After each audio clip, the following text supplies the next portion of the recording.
Hey my crazy girls, c'est Neko PVP Real Metal qui vous parle. Et aujourd'hui nous vous parlons de la mascotte de Nintendo. Je veux bien entendu parler de Mario et Luigi, bien qu'ils soient arrivés un peu plus tard. Mario et Luigi furent créés par Shigeru Miyamoto, excusez-moi de l'accent, hein. C'est un producteur concepteur de jeux vidéo japonais, mais il est italo-américain. Il est né en 1952, le 16 novembre à Sonobre, et il a actuellement 63 ans. Il nous a aussi apporté beaucoup plus, car c'est lui qui a donné l'idée de créer l'incroyable Star Fox et l'indétrônable The Legend of Zelda. Je précise quand même, pour les débutants de Zelda, que Zelda n'est pas le personnage principal que l'on incarne, c'est Link. Merde. Merci de m'avoir écouté.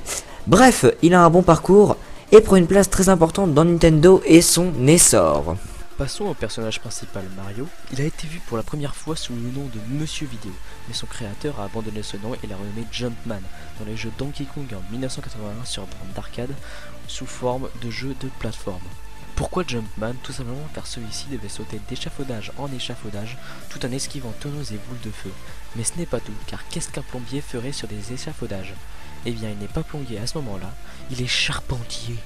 Et oui, fan de Mario, votre ami plombier était nul en charpente, il s'est reconverti en plomberie, mais au fil de temps, il n'est toujours pas aussi compétent pour son métier.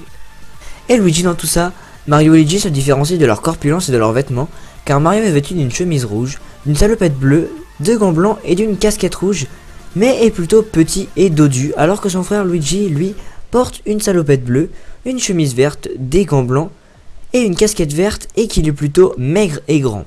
Il apparaît un an plus tard que Mario sur les bornes d'arcade avec le jeu Mario Bros, sorti le 14 juillet 1983.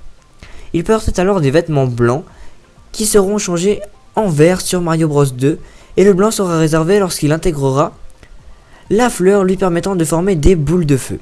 Celui-ci est présenté plutôt comme un personnage secondaire et n'est pas préféré de tous.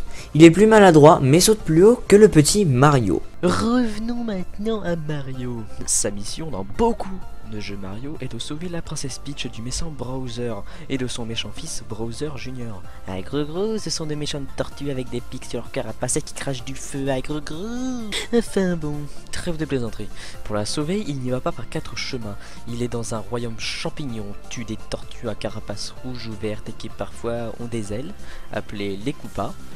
Des champignons avec des dents qui marchent et qui peuvent parfois voler, aussi appelés les Goombas. Les plantes carnivores sortant des tuyaux de plomberie verts, crachant des boules de feu ou parfois ne crachant rien et attendant patiemment son dîner, appelées les plantes piranha. Et des fantômes qui tirent la langue et qui sont morts de trouille quand ils te voient et ne t'attaquent que quand tu ne les regardes pas, appelés les bouts. Et j'en passe un énorme paquet. Et oui, il y en a même des mécaniques. Je sais pas trop d'où ils viennent, mais c'est pas. Ce que j'en pense, moi. Bah quoi, vous attendez quelque chose? Cette série possède 72, oui 72 jeux, mais je ne compte pas les adaptations principales du jeu, les Mario Bros en 2D ou 3D, de plateforme, les Super Mario Bros, Donkey Kong, et j'ai la flemme de vous les énumérer, merde quoi. Ce jeu possède beaucoup de sous-parties, ou jeux secondaires incluant Mario Kart, Luigi's Mansion, ou encore d'autres jeux olympiques, avec Sega et leur mascotte Sony. Moi j'appelle plutôt ça de la pompe.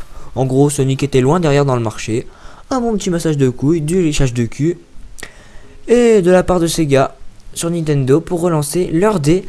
Après, je dis ça, hein, je dis rien. Au passage, petite anecdote. Savez-vous pourquoi Mario? Le nom de Mario aurait été choisi en l'honneur du propriétaire des locaux de la société Nintendo of America de l'époque, Mario Segali. Et la voix de Luigi, sa voix n'a jamais encore été décidée, puisque même dans les jeux récents comme Luigi's Mansion, il porte une voix, je dirais, normale, mais comme dans les Super Smash Bros Melee, Luigi porte une voix bien plus aiguë. Sur ce, merci d'avoir écouté nos informations sur ces petits italianos. Bien moustachu et cuisseau, nous espérons vous avoir donné l'envie de jouer à l'un de ces jeux, ou tout du moins d'en avoir eu connaissance, pour enrichir votre connaissance des jeux vidéo. Alors n'hésitez pas, à vous rechercher un jeu en particulier, une information sur un jeu que vous aimeriez mieux connaître, demandez dans les commentaires. Neko et Real sont là pour